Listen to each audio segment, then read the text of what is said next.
तो दोस्तों, क्या आपकी सिलाई मशीन भी सही नहीं चलती है, टाँका सही नहीं देती है और बार बार धागा तोड़ती है और कुछ इस तरह से देखिए यहाँ पर, ये देखें इस तरह से यहाँ पर ये धागा इकट्ठा हो रहा है, ये देखिए लच्छा बन रहा है यहाँ पर। तो इस तरह की और भी बहुत सारी प्रॉब्लम होती हैं, जैसा कि आप देख सकते हैं यहाँ पर ये टाँका छोड़कर चलती है, ये देखें यहाँ पर लंबा टाँका देती है। तो इसको लेकर न्यू बिगिनर्स बहुत ज़्यादा परेशान हो जाते हैं और उनको इस वजह से मैकेनिक के पास जाना पड़ता है। तो अब इसमें होता क्या है, कभी तो ऊपर का टाँका खराब आता है और कभी नीचे का टाँका खराब आता है। तो हम आपको आगे ये भी बताएंगे कि ऊपर का टाँका क्यों खराब आता है और नीचे का टाँका क्यों खराब आता है और इन सारी प्रॉब्लम को सही कैसे करें, इनको सॉल्व कैसे करें। तो इस वीडियो में हमने आपको फुल डिटेल्स में जानकारी दी है। तो ये वीडियो अगर आप पूरा देख लेंगे तो इसमें से किसी भी तरह की आपकी सिलाई चल रही है तो आप घर बैठे बहुत ही आसानी से अपनी सिलाई को सही कर पाएंगे, यानी सिलाई मशीन को सही कर पाएंगे। तो दोस्तों, मैं हूँ अकील खान और आप देख रहे हैं अकील फैशन डिज़ाइनर। तो आइए वीडियो को स्टार्ट करते हैं। तो सबसे पहले मैं आपको बताना चाहूँगा, अगर आपकी मशीन इनमें से किसी भी तरह की सिलाई देती है, जैसे कि इस तरह का लच्छा आ रहा है या इस तरह का, या टाँका छोड़कर चल रही है या यहाँ पर धागा तोड़ रही है।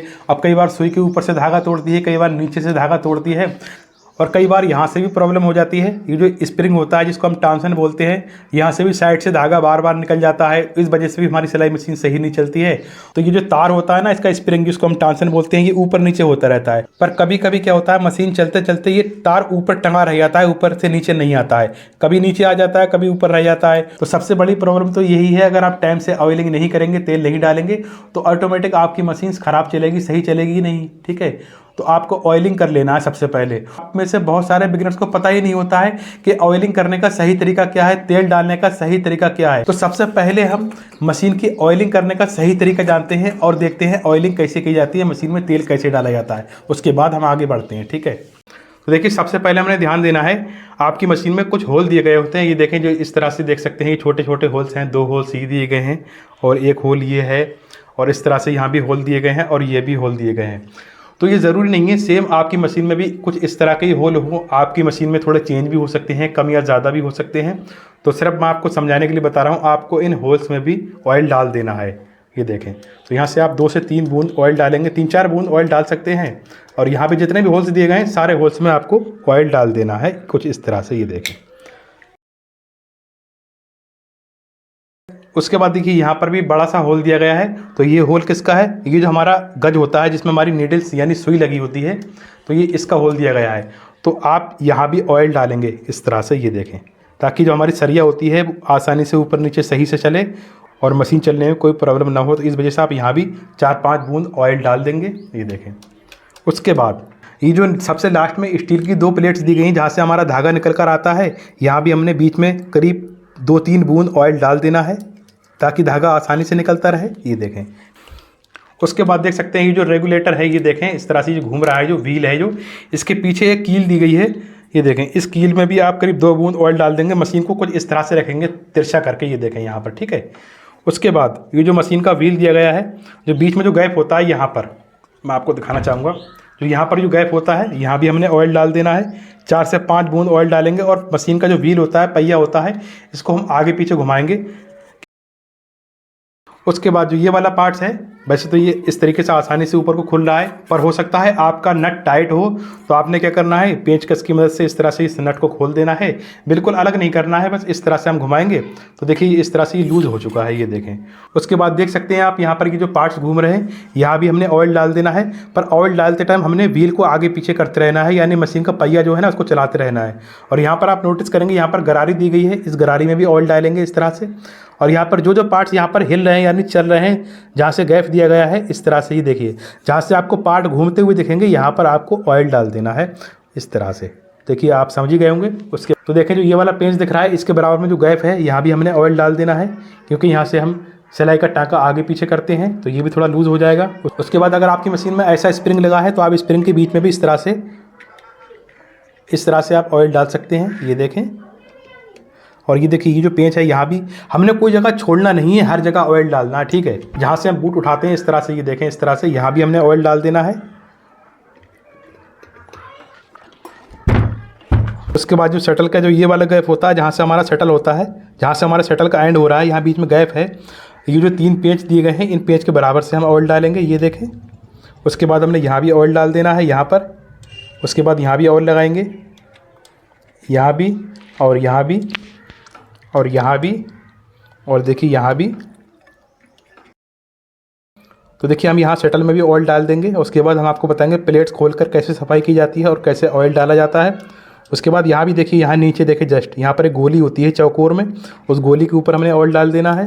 देखिए यहाँ पर सारी ऑयलिंग हो गई है, पर ऑयलिंग डालने से पहले आपको क्या करना है, आपको एक ख़राब कपड़ा ले लेना है और आपको यहाँ से इस तरीके से मशीन की सफाई भी कर लेनी है। जहाँ से ये गर्द गुब्बार वगैरह भर जाता है, कचरा वगैरह इकट्ठा हो जाता है, या आपको सही से साफ़ कर लेना है। अब ये ज़रूरी नहीं है कि आपकी मशीन ख़राब होती है तो ही आप ऑयलिंग करेंगे। तो मैं आपको बताना चाहूँगा, अगर आप रेगुलर सिलाई करते हैं, कस्टमर का काम करते हैं, या आपके पास बहुत ज़्यादा काम है, तो आप क्या करेंगे, जब भी आप शाम को सिलाई बंद करेंगे, किसी भी टाइम आप जब सिलाई छोड़ेंगे, तो आपको क्या करना है, मशीन में ऑयलिंग कर देनी है, यानी तेल डाल देना है। उसके बाद मशीन को रख देंगे। तो जब आप सुबह को बैठेंगे तो आप कपड़े से साफ़ करने के बाद मशीन चलाएँगे तो आप देख सकते हैं आपकी मशीन कितनी शानदार और कितनी अच्छी चलती है।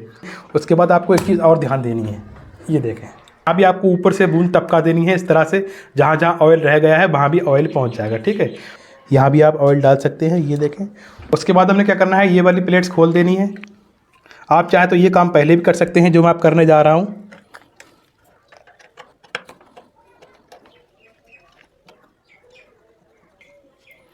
तो ये देखिए हमने पेज खोल दिए हैं। उसके बाद हमने ये वाली प्लेट्स भी खोल देनी है और हमने इस प्लेट्स की सफाई कर लेनी है इस तरह से, ये देखें। उसके बाद हमने ये वाली प्लेट्स भी खोल देनी है। फिर हमने यहाँ भी सफाई कर लेनी है कुछ इस तरह से। इसकी बॉबिन भी निकाल देंगे हम। तो आप चाहे इसका ये बूट भी खोल सकते हैं। ये देखिए बड़ा सा पेंच दिया गया है, इसको आप खोल देंगे ताकि आप आसानी से सफाई कर सकें। ये देखें इस तरह से। उसके बाद ये जो मशीन के दांत हैं, इनके बीच में भी कचरा वगैरह फंस जाता है, तो आप किसी छोटी सुई को लेकर साफ़ कर सकते हैं। देखिए मेरे पास ये छोटा पेचकस है, इससे मैंने इस तरीके से इसका कचरा निकाल दिया। और ये देखिए दूसरी साइड में, यहाँ से भी हमने इस तरह से कचरा निकाल देना है।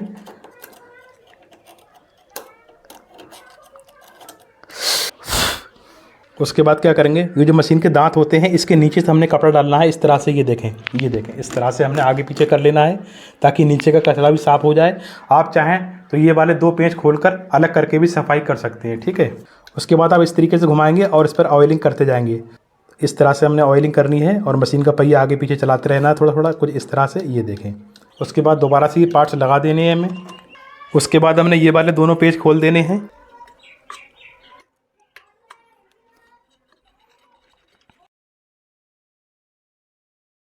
और यहाँ पर इस तरह से हम सफाई कर लेंगे सारी सही तरीके से। उसके बाद तो यहाँ पर आप नोटिस करेंगे, देखिए किस तरह से इसके पार्ट्स घूम रहे हैं। तो जहाँ जहाँ इसके पार्ट्स घूम रहे हैं, हमने यहाँ पर भी ऑयलिंग कर लेनी है सही तरीके से।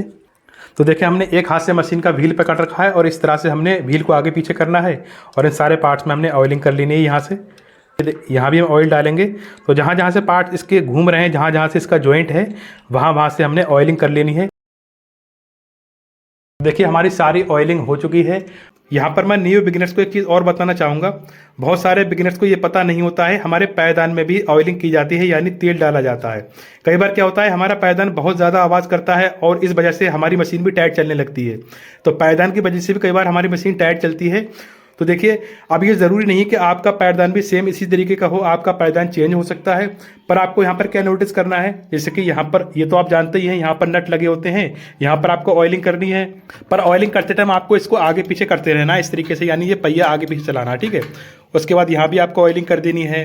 और यहाँ भी देखिए, चाहे कोई सा ही पैरदान हो, यहाँ पर ये वाला पार्ट जरूर होगा, यहाँ भी आपको ऑयलिंग करनी है और यहाँ भी आपको ऑयलिंग करनी है। इस तरह से आप जहाँ जहाँ आपके पार्ट्स घूम रहे हैं, ये देखें जिस जॉइंट पे पार्ट्स घूम रहे हैं वहाँ वहाँ आपको ऑयलिंग करनी है।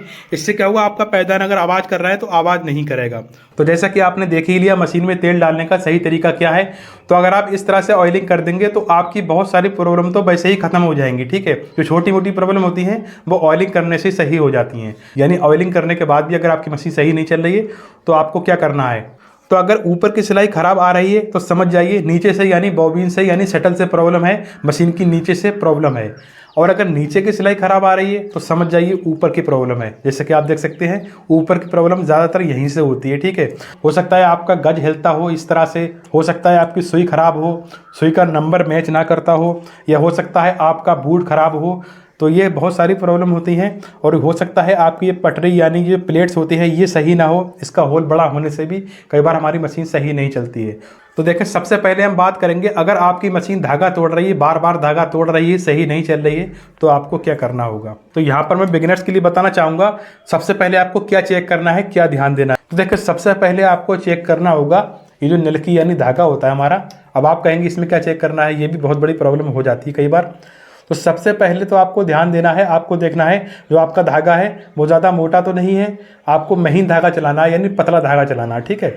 उसके बाद आपको यहाँ पर नोटिस कर लेना है जिस गत्ते पर हमारा धागा होता है, ये देखें, ये जो वाइट कलर का गत्ता है, इस गत्ते पर जो धागा लगा होता है, तो ये कई बार क्या होता है, गत्ता इस तरह से पिचक जाता है, ये देखें। तो इस तरह से पिचकने की वजह से क्या होता है, जब हमारा धागा इस तरीके से नलकी पड़ी होती है तो यहाँ पर धागा फंस कर आता है, इस वजह से भी धागा टूट जाता है। तो यहाँ पर आपको चेक कर लेना है बिल्कुल सही है, और आप धागा इस तरीके से पकड़ेंगे, इस तरीके से घुमाएंगे, तो देखिए आपकी नलकी बिल्कुल सही है और बहुत ही आसानी से धागा आ रहा है। तो समझ जाइए यहाँ से कोई प्रॉब्लम नहीं है। उसके बाद अब आगे बढ़ते हैं। तो जो हमारे यहाँ पर ये 3 होल दिए होते हैं, जो इस तरीके से हमारा धागा पड़ा होता है, कई बार क्या होता है मशीन चलते चलते यहाँ पर इस तरीके से फंदा पड़ जाता है ऑटोमेटिक अपने आप। तो फंदा पड़ने की वजह से यहाँ से धागा टाइट हो जाता है और धागा फंस जाता है, इस वजह से भी धागा टूट जाता है। तो बिगिनर समझ ही नहीं पाते हैं कि क्या प्रॉब्लम है। तो आपने यहाँ भी चेक कर लिया और यहाँ भी चेक कर लिया, उसके बाद आपको यहाँ भी चेक कर लेना है। कई बार यहाँ से भी प्रॉब्लम हो जाती है, इस तरीके से जो ऊपर नीचे हो रहा है ये वाला पार्ट, तो यहाँ भी कई बार फंदा पड़ जाता है और यहाँ इसकी प्रॉब्लम की वजह से कई बार धागा झटके से टूट जाता है। मशीन ज़्यादा पुरानी हो जाती है तो इसमें भी थोड़ा सा लूजपन आ जाता है और ये हिलने लगता है, ठीक है। तो इस पर भी आपको ध्यान देना है। उसके बाद यहाँ भी आपको चेक कर लेना है, कई बार यहाँ से धागा टाइट होने की वजह से भी धागा टूटता है, और कई बार क्या होता है यहाँ से धागा झटके से आता है और ये जो स्प्रिंग जो होता है, ये जो टेंशन वाला तार होता है, इसकी वजह से प्रॉब्लम हो जाती है, ठीक है। तो आपको क्या करना है, इस तरीके से ये वाला पेज थोड़ा सा ढीला करना है, लूज़ करना है।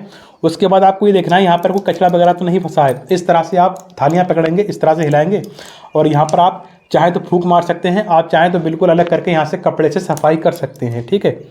उसके बाद एक प्रॉब्लम क्या होती है, ये जो तार होता है ना, ये जो ऊपर को रुक जाता है कई बार। तो ये ऊपर को क्यों रुकता है, कई बार यहाँ से ये फंस जाता है, तो आप यहाँ से इस तरह से हिला देंगे।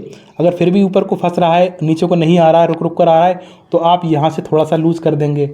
उसके बाद एक प्रॉब्लम ये भी होती है, जो यहाँ से हमारा धागा चलता है ना, इस तरह से जो तार ऊपर नीचे हो रहा है, तो ये जो तार होता है टेंशन वाला तार, यहाँ से धागा साइड से निकल जाता है, इस वजह से भी हमारी मशीन सही नहीं चलती है, और कभी इधर को पीछे वाली साइड से साइड को निकल जाता है। तो इसके लिए आपको क्या करना है, ये जो टेंशन वाला तार है इसको आप यहाँ से पकड़ेंगे और इस तरह से ज़ोर से दबाएंगे।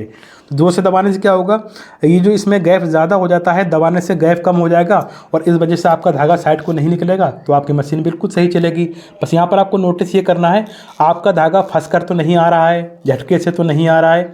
बस यहाँ पर आपको ये देखना है, आपका धागा ज़्यादा टाइट भी नहीं होना चाहिए और ज़्यादा लूज़ भी नहीं होना चाहिए। तो यहाँ से आप इस तरह से लूज़ या टाइट कर सकते हैं इस पेज को घुमाकर। उसके बाद आपको देखना है, ये जो नीडल होती है, सुई होती है, इसको भी चेक कर लेना है। कई बार बिगिनर्स क्या होता है, धोखे से ये सुई गलत तरीके से लगा देते हैं और सही तरीके से नहीं लगाते हैं। तो ये वाला पेज जो दिया गया है ना, ये सुई को रोकने के लिए होता है। मैं आपको दिखाना चाहूँगा, ये देखें ये वाला। तो इसको आप खोलकर इस तरह से सुई को चेक कर लेंगे, और ये जो इस सुई के ऊपर एक खांचा बना होता है यहाँ से ऊपर तक, तो ये खांचा आपको बाहर वाली साइड में रखना है। कई बार बिगिनर सुई को गलत लगा देते हैं और ये खांचा इस साइड में कर देते हैं। सुई के बीच में जो गड्ढा होता है, ऊपर तक लकीर दी गई है, ये जो खांचा है ये इधर की ओर होना चाहिए, बाहर की ओर, और सुई ऊपर से बिल्कुल बराबर से लगी हुई होना चाहिए। उसके बाद आपको बूट चेक कर लेना है। कई बार क्या होता है, बूट नीचे से कट जाता है और बूट पुराना हो जाता है, और कई बार बूट यहाँ से हिलने भी लगता है। तो अगर आपका बूट ख़राब है तो आप नया बूट लगा दीजिए, बूट चेंज कर लीजिए। उसके बाद आपको देखना है, ये जो पटरी होती है, जो प्लेट्स होती है, इसमें जो होल दिया गया है जिसमें हमारी सुई चलती है, ये देखें। तो ये होल कई बार बड़ा हो जाता है, क्योंकि जब मशीन पुरानी हो जाती है, जब हम रेगुलर कपड़े सिलते हैं, तो जो धागा बार बार ऊपर नीचे होने की वजह से ये घिस जाता है और इसका होल बड़ा हो जाता है, तो इस वजह से धागा टूटने लगता है। तो आप क्या करेंगे, तो इसके लिए आप नई प्लेट्स ले आएंगे, नई प्लेट्स लाकर लगा देंगे यहाँ। तो ये तो बात होगी अगर आपका धागा बार बार ऊपर से टूटता है। देखिए, अगर आपका धागा नीचे से कट रहा है तो ये प्रॉब्लम होती है बॉबिन की। अगर नीचे से धागा काट रही है तो आपको क्या करना है, यहाँ से देख लेना है धागा फंस कर तो नहीं आ रहा है, टाइट तो नहीं आ रहा है, ये देखें। इस तरह से आपको चेक कर लेना है। अगर धागा टाइट आ रहा है तो आप ये वाला पेंच थोड़ा लूज़ करेंगे, ढीला करेंगे यहाँ से, तो धागा आपका सही आने लगेगा। अगर यहाँ पर आपको ये लगता है यहाँ पर धागा फिर भी सही नहीं आ रहा है, तो आपको दोनों पेज खोल देना है यहाँ से और इस पत्ती को अलग कर देना है, यहाँ से सफाई कर लेनी है, क्योंकि कई बार कचरा वगैरह फंस जाता है तो इस वजह से भी धागा सही नहीं आता है। तो आपको यहाँ से सफाई करने के बाद और आपको यहाँ से ये देखना है धागा बिल्कुल सही तो आ रहा है। तो आपको यहाँ पर ये नोटिस करना है, जितना टाइट ऊपर का धागा है उतना ही टाइट यहाँ का धागा होना चाहिए, बिल्कुल बराबर होना चाहिए। यानी इधर का धागा और इधर का धागा एक जैसा होना चाहिए, कम या ज़्यादा नहीं होना चाहिए। आप इस तरह से चेक करके देखेंगे, ये देखें। तो जितना लूज़ ये वाला धागा है उतना ही लूज़ ये वाला धागा होना चाहिए। उसके बाद भी अगर आपकी मशीन नीचे से धागा काट रही है तो आपको बॉबिन केस चेंज कर देना चाहिए, आप बॉबिन चेंज कर देंगे। और वैसे मैंने बॉबिन केस पर एक अलग से वीडियो बना रखा है कि अगर आपकी बॉबिन केस ख़राब हो जाए तो इसको घर बैठे कैसे सही करें, तो वो वीडियो हमारे चैनल पर अवेलेबल है, तो आप जाकर देख सकते हैं। तो ये तो हो गई धागा टूटने की बात। उसके बाद अब बात करते हैं, अगर आपकी सिलाई ऊपर से ख़राब आ रही है तो क्या करें। क्योंकि जब ऊपर से सिलाई ख़राब आती है समझ लीजिए नीचे से प्रॉब्लम है, ऊपर की प्रॉब्लम नहीं है। जिस तरीके से मैंने अभी आपको बताया इस तरीके से ही आपको बॉबिन की सेटिंग कर लेनी है, ठीक है। ये जो बॉबिन की पत्ती होती है ना, यहाँ भी आप ऑयलिंग कर लिया करें, यहाँ पर ऑयल डाल दिया करें और यहाँ भी आप ऑयलिंग करेंगे, ठीक है। ये भी ठीक रहता है, इससे आपकी बॉबिन सही चलती है। तो अगर ऊपर की सिलाई ख़राब आ रही है तो यहाँ पर आपको देखना है, आपको इस तरीके से ये पेंच खोलना है दोबारा से और यहाँ पर इसकी सफाई कर देनी है। जो पत्ती होती है यहाँ से आप फूंक मारकर सफाई कर देंगे। अगर आप दोनों पेंच बिल्कुल अलग कर देंगे तो आप कपड़े से बिल्कुल सही से सफाई कर देंगे। अगर फिर भी सही नहीं चलती तो आप बॉबिन को चेंज कर दीजिए। तो ऊपर की सिलाई ख़राब क्यों आती है ये आप समझ गए होंगे।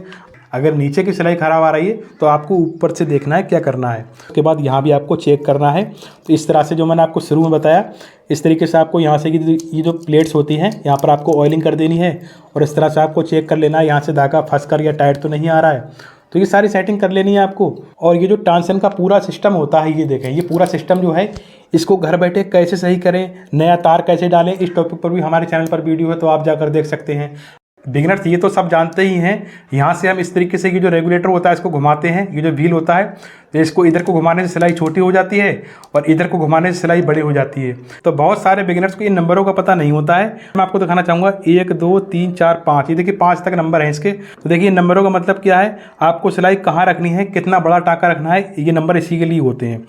तो हम इस तरीके से जो घुमाते हैं तो बिगिनर्स क्या करते हैं, तुक्के में अंदाज से ऐसे ही घुमाकर छोड़ देते हैं, ना पता ही नहीं होता है हमने टाँका कितना बड़ा रखना है। तो यहाँ पर ये जो 2 नंबर दिए गए हैं इस कील के सेंटर में ले आना है आपको। 2 नंबर यहाँ पर आपको बिल्कुल जस्ट ऊपर रखना है इस तरीके से, यहाँ पर इस तरीके से।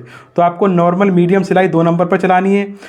और जब आप छोटी सिलाई चलाएंगे, बिल्कुल छोटी सिलाई चलाएंगे, जैसे सलवार के पौंचे वगैरह बना रहे हैं, सलवार का बॉटम बना रहे हैं, तो आप 1 नंबर को कर लीजिए यहाँ से इस तरह से। तो आप 1 नंबर पर सलवार के पौंचे बना सकते हैं। तो मैं आपको बताना चाहूँगा, देखिए मीडियम सिलाई के लिए 2 नंबर और सलवार के पौंचे के लिए 1 नंबर, ठीक है। तो 1 नंबर पर पौंचे बनाएंगे। ये देखिए 1 नंबर की सिलाई चल रही है, बिल्कुल छोटी सिलाई है, इस तरह से मैं आपको दिखाना चाहूँगा।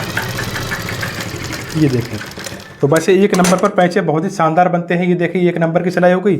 अब जैसे कि मैंने आपको रेगुलेटर बताया था, अगर आप 2 नंबर रखेंगे तो देखिए मैंने 2 नंबर पर कर दिया है। तो आप 2 नंबर का टाँका देखेंगे इस तरह से, देखिए कितनी फिनिशिंग के साथ सिलाई आ रही है। तो मेरे हिसाब से आप मीडियम सिलाई 2 नंबर पर चलाएं और सलवार के पौंचे के लिए 1 नंबर पर चलाएं। ये देखें, तो ये बड़ी वाली सिलाई 2 नंबर वाली है और ये छोटी वाली 1 नंबर की सिलाई है। तो दोस्तों कैसा लगा हमारा वीडियो प्लीज़ कमेंट्स करके ज़रूर बताना। तो मिलते हैं नेक्स्ट वीडियो में। Thanks for watching this video.